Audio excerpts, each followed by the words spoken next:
好，大陆现在启用 M503衔接的航线啊。那大陆是说呢，这个缓解航班对两岸都有利。陆委会说是你都不谈一谈，就自己这个衔接，强烈遗憾，要求协商。我们现在什么事？你要协商啊，要谈一谈啊，大陆就不谈啊。那国台办说对两岸都有利啊。他说为什么讲呢？他说呢是缓解航班增长的压力，保证飞行安全，减少航班的延误，保障旅客的权益啊。所以呢，它这个什么叫503就这条 M503那之前他自己画了一条 M503，非常接近我们的海峡中线，看到没？非常接近我们的中线。后来我们就跟他讲说，你那么靠近中线，对不对？他就往西往那边移了几公里然后呢稍微远一点表示至少有一个回应。那然后呢，这个航线要干嘛呢？它这条 W123就衔接了这个 M503。那一个是这个福州到马祖福州呢到松山厦门呢然后呢这个甚至可以到马公到小港那它现在又多了一个这个 W121。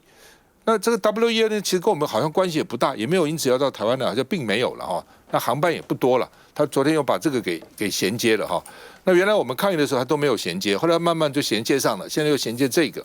那到底有什么这个作用呢？每个人讲法不同了有的人认为说没什么作用，有人认为说呢只是这个要回应你赖清德的那个什么团结10讲反正各种不同的讲法了所以我们看2015年1月12号他就画了 M503 121 W122 W123临近海峡中线，引发台湾的注意也引发了争议所以呢，到了这个它正式启用以后呢，只使用由北向南向西偏6海里向西偏了一点。然后到了2018年他就说呢，这个除了北到南，南到北也用了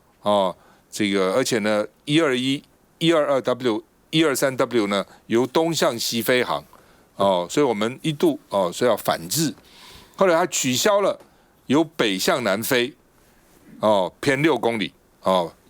在去年的1月30号启动 W122 123由西向东飞航那所以呢这个到原来就这样，就它原来是偏，现在不偏了原来该衔接的它也衔接了，然后现在又加了一个 W121，就这个意思逐步又衔接了那陆委会也说你升高紧张嘛，是什么意思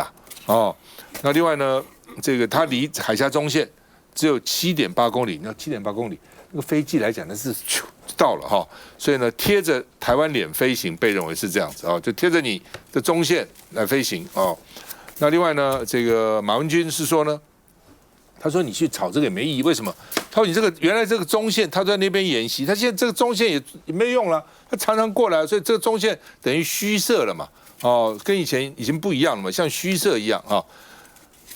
另外呢，这个陆委会说呢，这是会增加区域的不安定，所以你赶快来协商，他不会跟你协商的了那当然我们喊归我们喊了呼吁归呼吁了，但他反正不理就归不理，这几年来其实都是这样子的那另外呢，也有专家说了，说应该对老共伪冒，他把那个军机冒充成民航机，然后呢偏航然后呢说突然偏了靠近你了。国军应该做这样的训练，到时候国军要识敌认敌然后制敌机先要先认清老共搞什么鬼。但也有人专家讲，他正式的飞机都已经这样过中线，他伪冒什么东西他干嘛冒充？他伪冒？你看他伪装什么？他已经都过来了这个亲门踏户了，不是几乎天天都过来了，他干嘛伪冒呢？也有人说大陆是要跟你打法律战为什么呢？是要回应赖清德的团结国家10讲，到底怎么样？反正就是这种事情，因为大家注意了，所以有各种不同的讲法，看一下。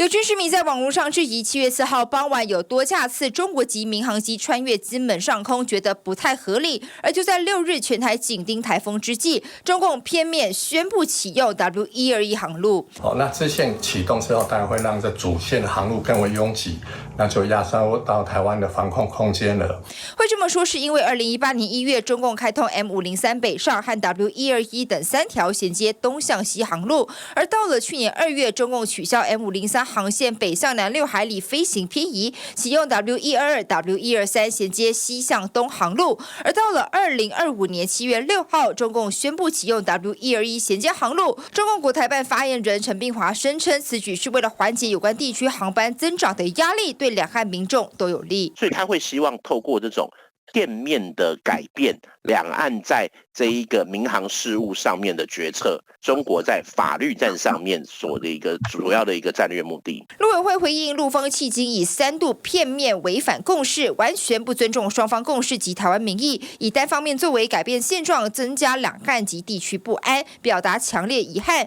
更指出 W121也非两岸航路，何来便利两岸人员来往之说？相关说法明显不具正当性。我国民航局更指出，目前国际航空旅运尚未恢复疫前水准，民航局对于中国未经沟通进行启用 W121航路表达遗憾。最近我们赖总统在进行的这个国家实讲这一个议题的话，他可能会利用这个方式去强调、去弱化我们中华民国现在存在的一个事实。外媒也关注中共透过法律战试图切香肠，这对台施压恐怕只增不减。院长，你看他干嘛？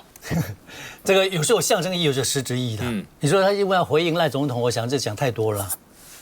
基本上他就是慢慢的蚕食鲸吞。如果你从那个所谓的 FIR 就是国际民航局所画的飞航情报区，它现在确实我们就3分钟反应的时间了，它不需要伪装，它飞机每天都会过来嘛。如果那个时间过来，它很快就压缩了空间，所以基本上它创造一个，我去做了笔记了，创造一个说贴着台海中线，创造灰色地带，压缩我们的国防反应跟飞安容错的窗口。在意义上，他觉得是慢慢的往台湾这边移嘛。让他觉得说这就是内陆化，不仅是台湾海峡内陆化，而且连空域慢慢都有内陆化的内空化的一个倾向，这是一个象征的意义了。那实际的做法就是，我们如果在整个谈判上，或者是在一个外交手段上都没有空间，只有在军事上比的话，反正将来越来越过来嘛。这个我们去抗议，事实上也找不到什么效果，除非说我们能够找到更大的一个力量，否则这种情况就7.8公里。3分钟反应的时间对台湾其实非常不利，那个就是心理上的压迫了。那如果要舒缓的话，应该我觉得还是回到我们现在都看不到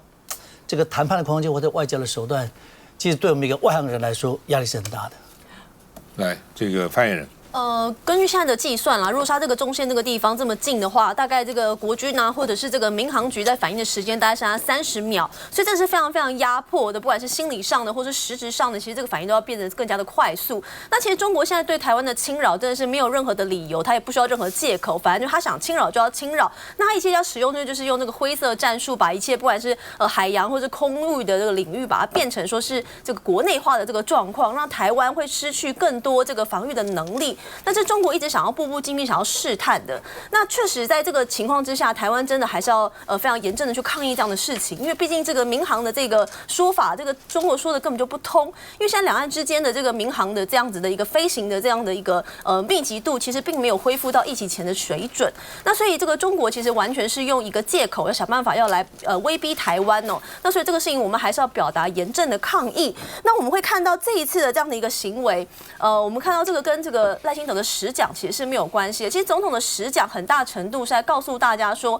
我们要把很多台湾现在，因为中国现在运用很多可能是法律战，或者是用一些舆论的方式，想办法要改变大家对于这个历史上的认知，或是对于这个法律上台湾到底是属于中国的一部分这样的一个事件，他要做一个清楚的序名。那因为这个事情牵涉到非常长的一段历史，那所以当然他要分成好几讲来才有办法把这个事情讲得清楚说明白。那这个是一个话语权上的争夺。那这也是中共这几年不断在国际社会上想要扰乱大家对于现在台湾的认知，而台湾确实现在是一个主权独立的国家，而台湾未来也是由2300万人才有办法共同决定我们的未来，而不是由中国说我们台湾是你的就是你的。洪体，我觉得这里面很重要一点就是你必须去看它的目的到底是什么？陆委会讲说，这破坏了当年的协商。然后呢，认为就是说，在你未经过协商的部分底下，你单方面片面的去做这样的调整，所以重点在哪里？重点在一个过去的法律上的一个实存的协商机制被打破了，被打破了。所以今天的重点是，原本双方有一个共识，有一个协商的结果，那是我在定义的时候，我同意双方彼此之间协商完成的。可是这次被打破了，所以有些人讲说这是一个法律战，其实这是合理的，就是说在国际法的概念上，这个叫做实存，也就是我单方面宣布是这个样子，但我单方面掌控，而我单方面也让他进行了这样的一个动作，就证明了什么？证明了这一块区域是我来控制的。所以在这样的一个概念里面，其实你可以看到，就原本一个可被尊重的事情，到现在不可被尊重了。那我们就要问说，为什么我会在这个时间点发生这个事情？所以我还是要提到，就是说我个人认为，确实这个跟团结思想是有非常大的关联性，因为最重要的事情是，团结思想里面除了长毛象啦，除了这些有的没的一些好玩的事情以外，其实你整体在看它的内容，它里面其实跟法理台独是非常接近的。所以我们过去我一直在提到，就是说我很担心下个礼拜汉光演习的时候，中国可能会有大规模的动作出现。那现在看起来，他可能用了一个所谓的这样子的一个 M503航线这样子的一个动作在做，因为刚刚我提到 M503其实过去在扁政府时期曾经差一点引发两岸的实弹演习跟紧张的状况，这个在危机解密里面是有写到的。那现在两个态度，第一，他表示什么？我不尊重海峡中线，没有所谓的海峡中线，这个在法律上我再一次的证实这件事。第二，我单方面可以决定这样的一个动作。那所以表示什么？表示就是说你在法律上你想要过这条线，那我可能就会有一个相对性的这样的一个回应。所以你可以看到在这里面，它确实是在压缩我们这样的一个空间，也确实不跟我们协商这些部分。但我们还是要问，就是说在这个时间里面，我们去继续的跟他做这样的一个对抗，他有太多的小刀小枪小剑跟这样的一个小手段可以做我们。那我们的民进党政府，如果你要坚持这样的一个保台的这样的一个路线，我看到了抗中，可是请问你们要怎么保台？韩复兴。其实这件事情啊，你要讲的2015年，从国际的角度来看的话，这条航线是国际民航组织同意的，所以不是这一次才开始有了这样的一个法律机制，当时国际民航组织就已经通过了。今天的问题是从2015年到现在，请问一下，台湾有动员任何的有我力量到国际民航组织当中去反对这条航线吗？10年下来没有啊。都没有啊！我们现在才来说，哦，你现在做这件事情不应该啊，如何如何？你应该要到国际民航组织去吵，告诉他说这条航线对我们不利，不可以，我们要表达异议，因为我们不是民航组织的成员，所以要拜托由我组织，然后好好的来提一提。请问一下，有任何的动员吗？都没有。2015年当时宣布了这条航线，其实。坦白说，就民航的需要来讲的话，确实有它的需要，因为长江三角洲到珠江三角洲，它是一个航线非常非常密集，它的国内线非常非常的密集，所以经常的延误。这国际民航组织已经警告中国大陆非常多次了，所以它要往外扩。在往外扩的时候，我们其实反而要问的是，它很刻意的画在海峡中线以西，也就是比较靠近中国大陆这边。即便原始化的线都是比较靠近他们西边的，那他有没有尊重海峡中线？我认为他有尊重海峡中线。可是即便是那样子的一个情况，对我们来说我们都不能接受。所以当时马英九政府就启动了协商，然后去跟大陆协商。好，大陆就表达了善意。第一，往西再靠一点点。然后第二呢，它这个南北向就只有一个单向，然后不是双向。然后第三呢，就是这边的延伸到，就是你国内的这个飞机起飞了之后，你要飞到这个国际航线，再转弯，然后去走那条国际航线。是这样子的走法，所以为什么叫做这个衔接线？因为飞机起飞了之后，我就要去飞到那个国际航线，接着再走那个航线，就有点像是走那个斑马线啊，走大马路一样。好，那一条衔接线呢？过去他做法是同意我们只有从东往西，而没有由西往东，感觉上就没有飞机直冲我们而来。这都是当年的善意，有法律基础吗？没有。有决议文字吗？没有，那都是善意。从2018年、2024年到现在，4个调整全部收回，就是这么简单。就是全部收回。现在讲说什么？哎呀，这个是什么国际法啊？什么？我跟你讲，这没有什么国际法，因为国际民航组织早就已经定了这条线，我们从来没挑战过，没有在国际民航组织挑战过。但是你说当年还会尊重你海峡中线？现在有人说，哦，你这个万一民航机去藏着军机，拜托那个高度、速度都不一样，我不知道怎么去藏。好，但是重点是，当他的军机都已经不在乎你的海峡中线了，当他的军机每一天都可以过你海峡中线，你无可奈何的时候，你去炒那个民航机有没有接近海峡中线？你的抗议非常廉价，你的政治炒作非常廉价。廉价还是要炒啦。我记得那个时候要不要直航的时候都有人讲，说我万一他那个这个木马屠城记哦，在民航机上装军人，然后呢到了总统府哦去斩首怎么办？那个时候就开始炒这个。休息一下再回来。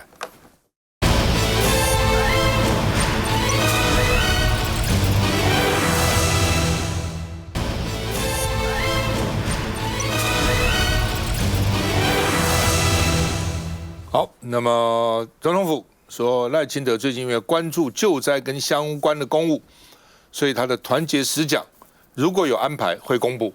哦。因为原来呢第5奖外交哦，预备礼拜6傍晚6点10分呢，在高雄狮子会哦，他们一个狮子会的这个会长的大会要在那边讲的哦。那狮子会也公布了，总统府公共事务室呢也发布了这个消息哈，但是说是因为台风了哈，所以就没有安排。但是后来我们去查哈，虽然赖清德没有讲哦，但是人家会还是照开。我本来以为人家会取消了，因为高雄嘛，会取消了，怕那个会员来啊，这个遭受风灾雨灾的影响哦，所以就不办了。主办单位不办，你当然客随主便嘛，就人家还是照办。后来总统府派了潘孟安去，赖清德没去了哈。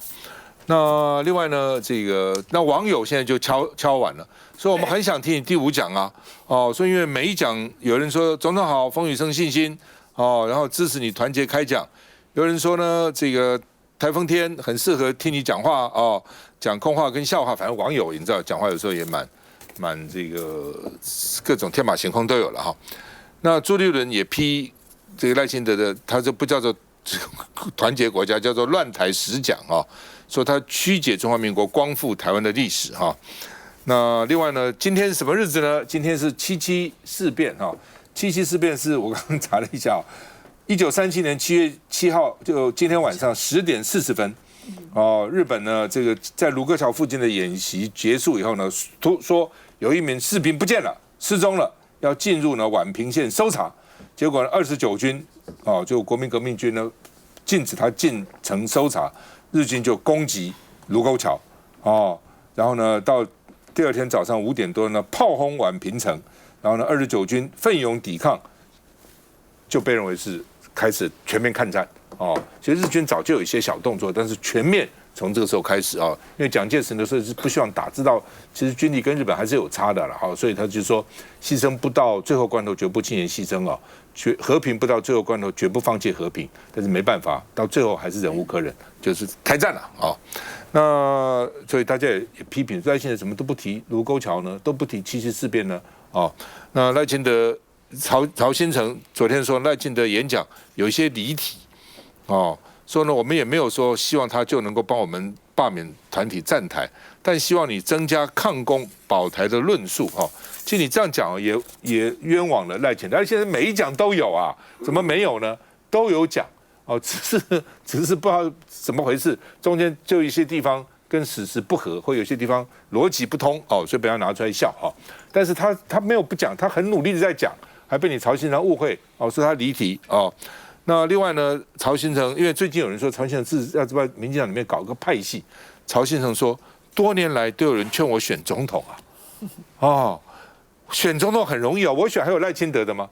但是我不小心选上了怎么办呢？选上了就很麻烦了，我就每天要坐在总统府很麻烦了哦，我不能这样啊，这个到处啊这样这个搞过来搞过去哦，我非要坐在总统府里面了哦，所以呢，因为曹新成现在他们叫做强势领导罢免团体，而且罢免团体都奉他为主帅哦，所以呢，民进党有些派系的担忧，曹新成会不会尾大不掉，会不会成党内的新掣肘？尤其现在看到马斯克，我的天哪，你们这些有钱都是这样哦，哇，就有钱走遍天下，自以为有钱什么都可以干哈，所以呢有点担心，有些派系担心了，所以担心到时候民进党里面有一个派叫做曹派哦，那民进党有大佬说，当年呢林坤海派也是这样起来的啊，对不对哦？靠着媒体啊就起来啦。那曹庆成跟林坤海又不太一样哦，模式是不同了。所以联合报黑白指说，现在有点尾巴咬狗了呢哦，本来是狗摇尾巴，现在是尾巴起来咬狗哦。有的是咬，有的时候摇，就是呢，尾巴已经开始影响这个狗了哦，狗的一举一动被尾巴影响。我们看一下。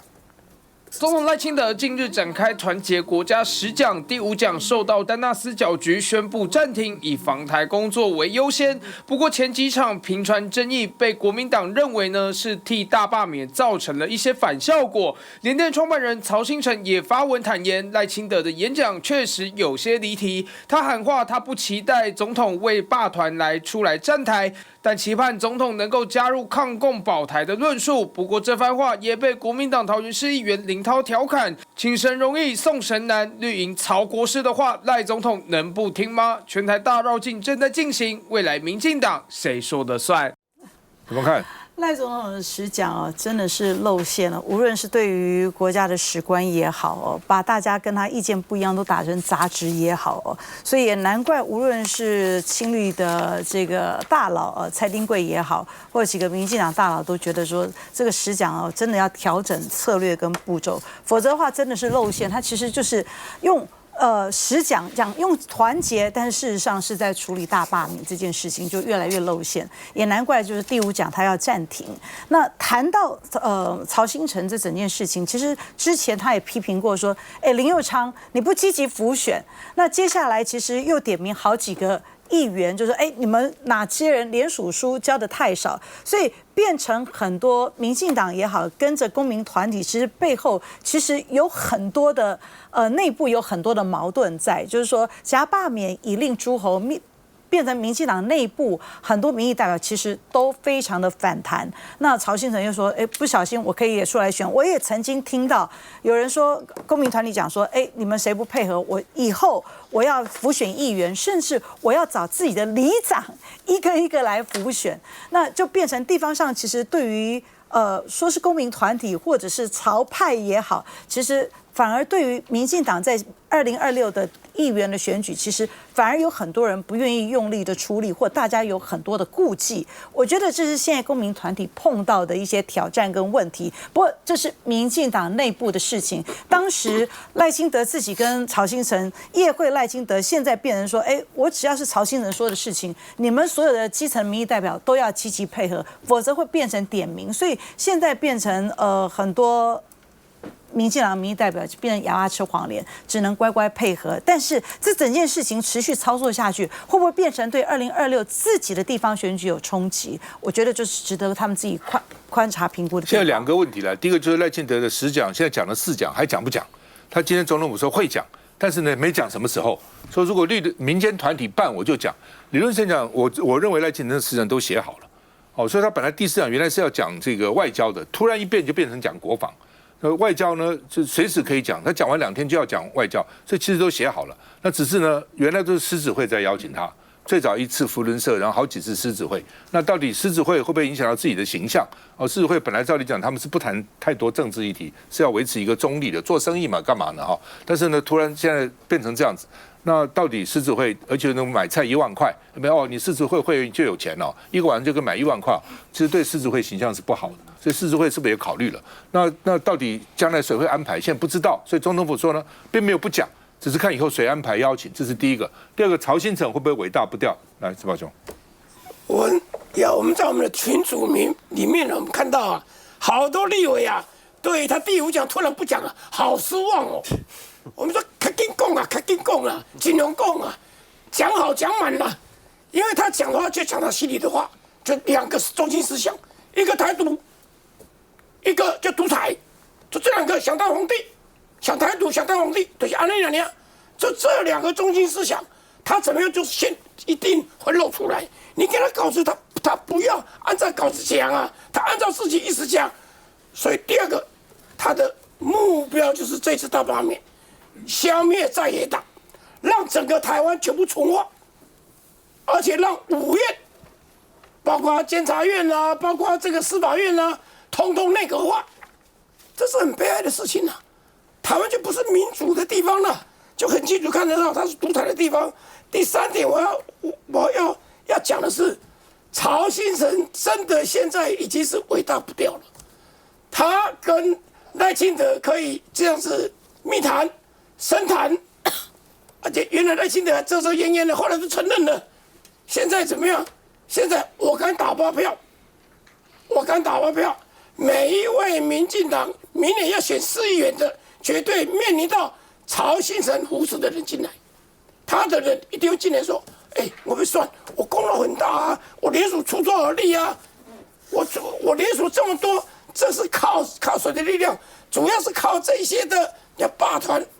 领导人是谁？曹兴诚啊，曹兴诚财力雄厚，而且呢，他的脑筋灵光，他整个来讲是很清楚的，所以他现在某种程度在等于是说，他不是民进党的，可是已经变成民进党重要的旁边的侧翼的一大股力量，很快就看到了2026年的选举，他就会要争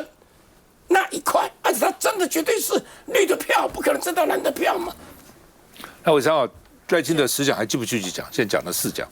因为这是因为台风的关系嘛，为了要救灾，为了要防台，所以这个10讲目前现在是暂停。但是因为现在中南部的这个灾情还是有点严重了，好像现在南部还下大雨当中，所以现在目前要怎么讲，他也继续会再做安排。因为后面的几讲刚好都在南部啦，就这个地点，所以我们还是会重新去做一个安排。那到时候还是会持续讲，因为这个10讲最重要的2个事情，一个是反共，另外一个是护台。那我们常常都说，不反共的真的不是国民党，不爱台的也不是民进党。所以这才是这一次10讲的重点，也就是我们要不断的去跟中共来抢一些所谓的论述，当然包含历史上的，包含法律上的，包含现在台湾的现况，包含国防经济相关的事情，都应该让国人很清楚的知道台湾面临什么样的危机，有什么样的事情需要去现阶段紧急来处理。那也是靠这个10讲来呼吁社会大众，在该团结的时候，真的应该要团结。那曹兴诚会不会将来尾巴咬狗，或是这个喧宾夺主？就我想曹董他已经在他的脸书上写得很清楚，他对于这个选举这件事他并没有兴趣。那我想曹兴诚他应该算是一个这叫做什么？他应该是说在他的这个暮年的时候，他也想要做一点什么事情为了台湾。所以对他来说，在这一次的大罢免里面，他身为一个公民的领导者，尤其他又是这个罢薪的这个领衔人，我想他有一定的责任感，还有他一定的期待。所以他当然是在这个公民团体里面，你会看他冲在最前面。那同理可证，民进党就是在这个2线。如果公民团体需要什么协助，我们就全力来帮忙。来，凤姐，任何跟董事长合作的事情都要小心翼翼，因为董事长是霸道断惯了哈。那曹兴诚这个人到底是一个什么样的人？我觉得主持人你应该最值得来评一评，因为你跟他的接触是比较深的哈，关系是比较好的，很清楚的知道说他对于他要做的事情，别人只要有一点点不同的意见，他是用什么样子的态度去对待别人的。当然有他风花雪月的一面，可是绝对有他霸道，然后独裁，绝对不听、绝对不讲道理的那一面。那这个是民进党自己要不要去跟他产生这样子的共业，那是民进党的问题。但是赖清德的10讲，我当然期待他继续讲下去。这里面跟什么反共护台一点关系都没有，关键点就在于揭露出了赖清德他的史观到底有多么的扭曲，他为什么会犯那么多的笑话？让我们笑着笑着就流泪了。原来我们一个总统，他的常识可以薄弱成这个样子，他的知识原来是这么的糟糕，因为那个扭曲的史观，让他整个人都扭曲了。第二个是让大家知道说他是多么没有民主素养的人，否则的话怎么会脱口而出就是要清除杂质这一类的话？就当你知道说他没有一个比较合理的、符合常识的历史观，他的历史观当中，你可以被考古学给打脸，你可以被历史的实证所打脸，就是无法被他的史观所自圆其说。当他能够说出杂质的那一种独裁的那种心态的时候，我觉得我们大家才真正的认清，原来赖清德是这样的总统。其实啊，他10讲有一讲，其实现在可以讲的了，因为他本来最后一讲要讲均衡。我本来想要讲南北均衡，他现在可以讲啊，你看南部大风大水啊等等，现在题目蛮适合他的。休息再回来。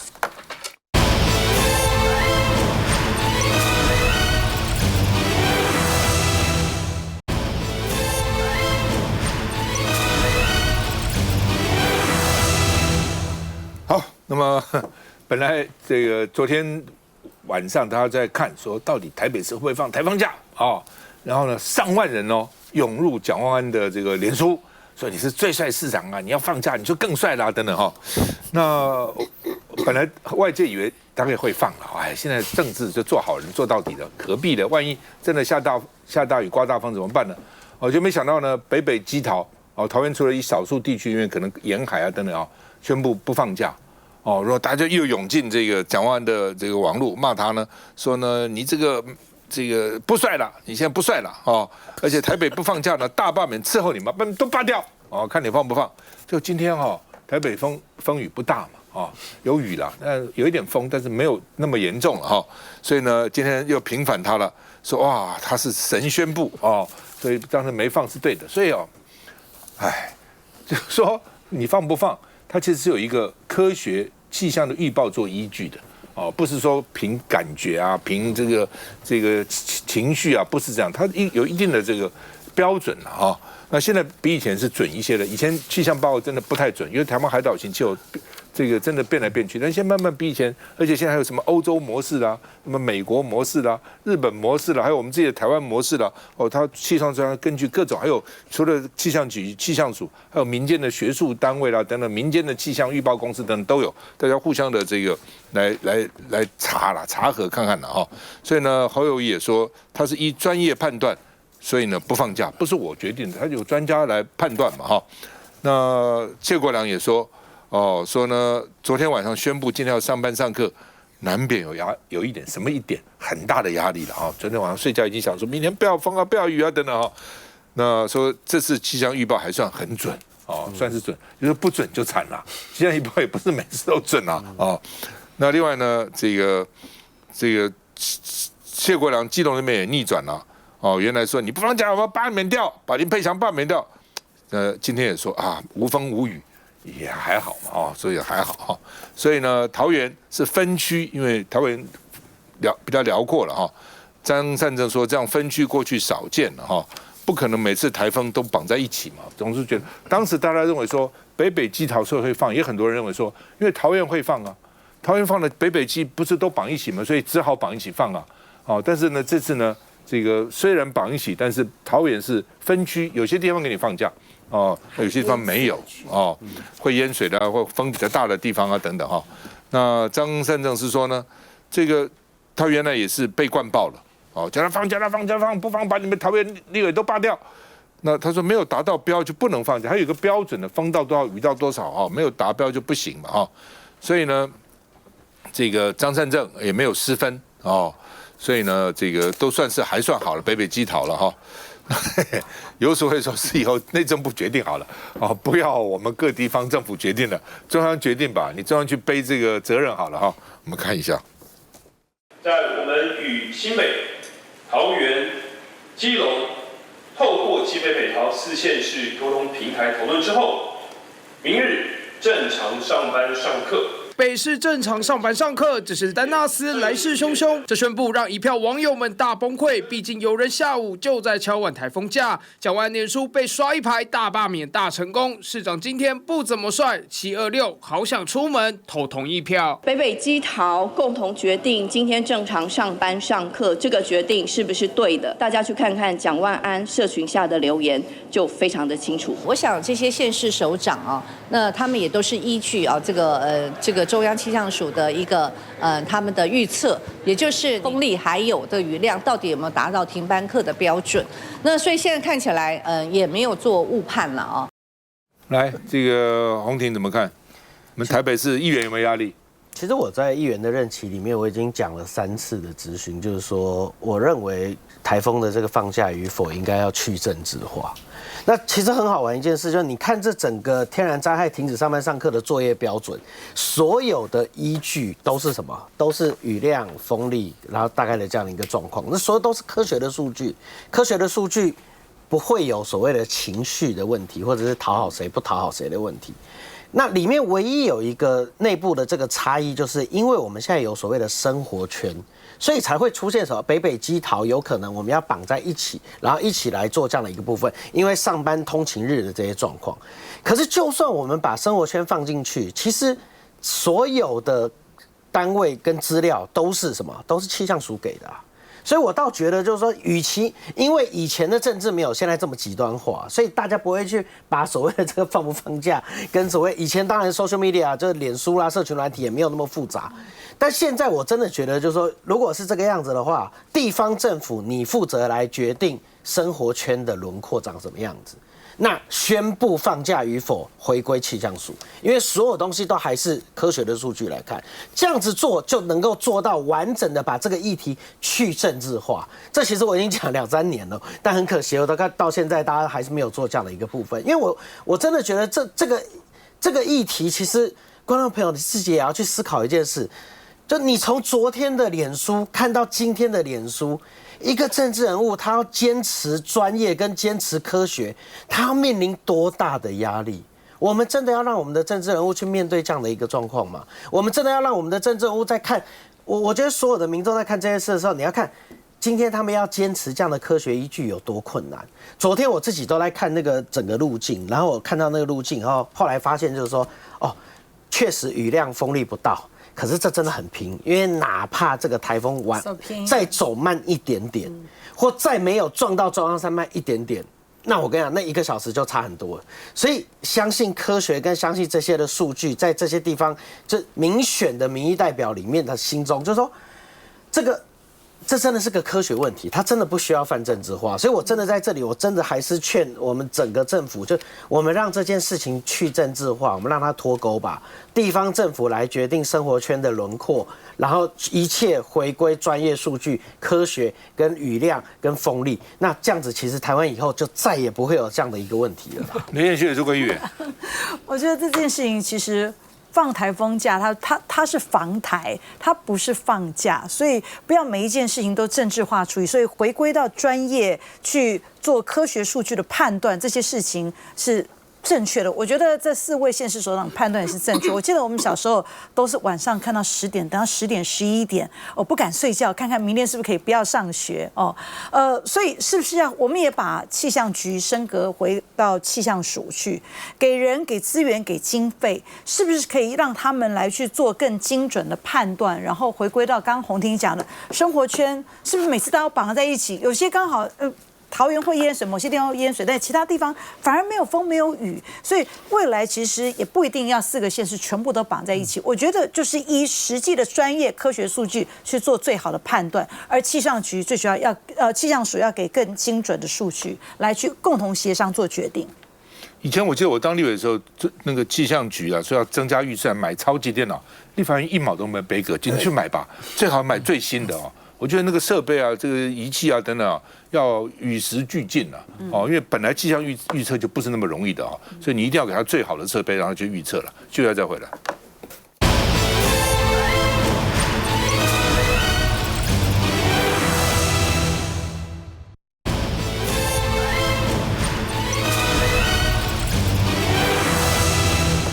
好，那么丰原呢，这个因为被诈骗啊，被逼债借高利贷啊什么，那个好可怕，借200万，1个月要付8万块利息，1年就是96万，2年就200万，就是这样子搞哈。那结果呢，这个说这个李团长就是在中间他那个女儿的朋友这个被检察官传以后呢，15万交保那引起大家很大的争议，说15万就交保了而且呢涉嫌这个诈欺耶那甚至还涉嫌这个可能有暴力，有没有暴力讨债都是要调查的那死者的女婿因为他有一个女儿的先生在部队服役说10万交保，未免太轻了吧？那你不怕他串供那么一堆人搞在一起呢光当铺就他家牵了2台摩托车呢，多少人在后面所以舆论也炸锅了。台中地检署说，我们是勿忘勿重，不要误会我们我们都仔细调查了所以呢，王宏伟有时候接到司法双标，5条命15万交保，1条命只值3万块吗？那所以网络也气炸了说怎么15万就给他交保了那这个国民党的年轻青年这个代表也轰司法双标，摆明是报复说为什么呢？说呢诈骗逼死人，15万交保。发梗图呛北警都收押了，不能骂检察官哦，骂检察官不行就要收押哦，所以呢，国民党这个委员说呢要反双标哦，这个要催出反对罢免的票，因为你这样子让社会看不过去，诈骗不是蓝绿啊，每个人都可能被诈骗啊，对不对？哦，诈骗就这么轻重，说放就放了哦。然后呢，这个什么涉嫌啊，这个罢免啊，说伪造文书啊，各资就通通收押。国民党已经被几百个人被传哦，几百个人被这个搜索哦，然后呢，上百人被声押。有很多人被收押哦，等等哦，这已经到了，而且没有一个民进党委员是被成立罢免，一个都没有，就按照刑法未生损害于他人或公众，但是呢，统统把他关起来，但是呢，这个害人家一家5口轻生了哦，然后呢，15万居然把他交保，你这个法律的标准是什么？我看了也觉得很气啊，这法律可以这样干吗？至少这个人只要收押起来吧，他出去后不会串供吗？他才有可能串供呢。怎么不会跟后面那些这个集团的人这个串供呢？什么金豆的人串供，怎么不会呢？哦，那另外一个案子呢，说土城有一个男子头一晚被移送新北地检署，然后呢，检察官就给他无保请回，他很气愤，当天就当街把他太太跟小孩子通通给杀了，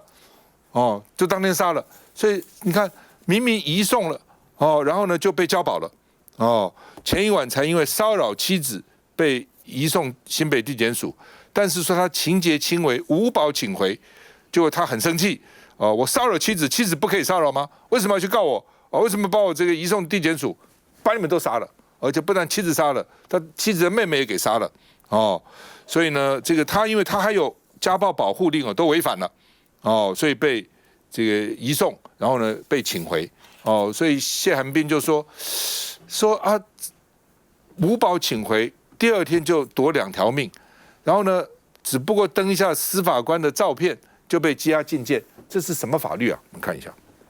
被检方认为涉嫌诈欺取财的李小姐，6号凌晨被以15万元交保后，有人抛出这段截图，说这是李小姐的贴文。首先不知道是对谁喊话，他说这几天警方应该会去你们店里询问你们是否有我这个人拿黄金去你们店里卖，也请你们依实际告知警方我是否常拿金块去店面卖给你们。后面则强调，丰原5口之家命案中的王大姐，在她与他认识之前就已经背负了许多债务，才会请李小姐帮忙。没有可能是别人反串投文，没有可能，那个就是他的。我手里有太多证据，你带被害人去 A 银楼买黄金，可是你卖黄金的地方是另外一些银楼，你银楼卖银楼，你获利从何而来？那你为什么不一开始就跟被害人拿现金说帮你投资？另外，针对李小姐说王家大姐在认识她前就已经背债务，胡先生说，王家大姐确实有200万贷款，但那是她的青年创业贷款，卖手工蜡烛、香氛等，在虾皮的成交数量、月营业额都有将近8到10万。我就想问检察官，活着的人有受害者出来指控，也有我提供了这么多的资料，结果隔天15万交保。胡先生挑明，他也提供了将近150张对话截图给警方了。从理性团购主一开始怎么教王家大姐小额刷卡，到高额刷买黄金，但是购买到的东西黄金实际上都不在王家大姐身上。最后到了要缴卡费了，理性团购主已经不理不睬。胡先生质疑，证据提供到这样了，检方还不声押，是不是真的他们侦查庭有人啊？我好害怕哦。台中地检署强调，目前承办检察官认为理性团购主等人不符合羁押要件，才没声押。而随着案情发展，如果有其他事证，他们会随时再把人找回来讯问。来，院长，这个北宋啊3度拜相的那个人叫吕蒙正，他曾经感慨说：“玉皇若问人间事，乱世文章不值钱。”这个改了，“玉皇若问人间事，乱世人命不值钱。”一条人命值3万。所以你说从我自己念了公共政策说，犯罪的诱因跟犯罪的后果来看，不成比例啊。他骗这么多钱，很容易就轻重了，难怪那个犯罪诱因会很强嘛。我们如果根据那个内政部统计的资料，还有刑事警察局2025年的5月，我们总共整个月台湾被诈骗的，表面上有的，底下不算的87亿，平均每一天就有2.9亿账面上被骗走的。那么18岁到39岁是大宗，占了57%到69%。大家以为老人不是，为什么呢？那是投资型啊，诱惑最多，所以在18岁到39岁想创业，台湾现在薪资普遍低嘛，想多赚一点钱，那个急切的心。所以你如果只是在广告上讲的，诈骗有我盯着，画一只老鹰，是盯着还是把风，没有人知道，没有用啊。就你还是釜底抽薪，让这些老百姓在18岁到39岁这一群想要创业、想要对自己家庭负担的人，他能够有努力就可以赚到钱的，他就不会那么急切病急乱投医。一天的2.9亿，这还是账面上下不讲。所以我说，回过头来，你光是乱适用重点，这是其中之一。政府对于经济这件事情，如果能够拿出那个魄力，跟那个大罢免，或者是跟抗中保台独的，我相信这个效果呢，诈骗会下降才对。来，凤琴，没办法，他们现在在全力的办伪造文书案，然后其他的案子对他们来讲都不重要了。在这个案子之所以让大家觉得非常的有感的原因，是因为一家5口，这5口呢本来都还是殷实的人，不知道为什么会走上绝路。那现在看起来呢，第一个被诈骗，然后帮忙代刷卡购买黄金，可能是其中的一个重要的原因。当然，这里面有一个最特殊的点是，这里面的妈妈2度的要去跟议员陈情，然后又2度的说已经解决了，收回来。这个2度陈情又收回来，那现在李家的这个王家的这个受害人的这个朋友讲说是因为当时有人威胁他们说背后呢是黑白2道通通都有朋友，所以呢你去告也告不成，然后呢你去这个检举也检举不成，到时候呢小心这个黑道白道都会来追你这样子。现在呢案子办到这个样子，轻轻的交保这件事情，是不是正好证明了他神通广大？或者至少我们会感受到说，他果然神通广大，难怪当时这一家5口不敢报案，不敢陈情。诈骗现在是台湾人民共同的痛，共同的愤怒。可是我们对诈骗所处理的态度是这么样子的轻巧不重视，这个民怨的堆积还在堆积当中。是，就我想这2个事情都令人感到生气也难过啦。那我们还是希望司法机关可以尽早把这些犯人抓出来还这些王家人一个公道。那不过就我觉得大家还是要独立去看待不要把这个事情跟罢免什么扯在一起。那我想这个事情我们看到那个司法官11位检察官他们的这个全部都被肉搜出来，其实这个算是对国家公权力的一种挑战。而且重点他在里面讲到说要这个命债命还，然后还放上这个血痕的图案，其实这也代表说他们在某个程度是恐吓，甚至要谋杀司法官。那谋杀司法官其实在国外某些地方其实蛮常见的。那所以在这个国家的必须要坚守这个最高的这个司法的这样的一个安全，不能被司法干预。其实这样子去严厉的介入，其实是非常应该的。那也确保司法不被干预。我最近接到一个选民服务案，一个大学教授，留美的，他就说，人家说那个一 take 49块，少价49块，他就想49块就交了。你们结果呢？扣多少你知道吗？扣3万8。这个是另类的诈骗了，不是同事这被诈骗了，知道吧？这个事情，我觉得这样的事情实在是太扯了。但是我刚才讲扯的是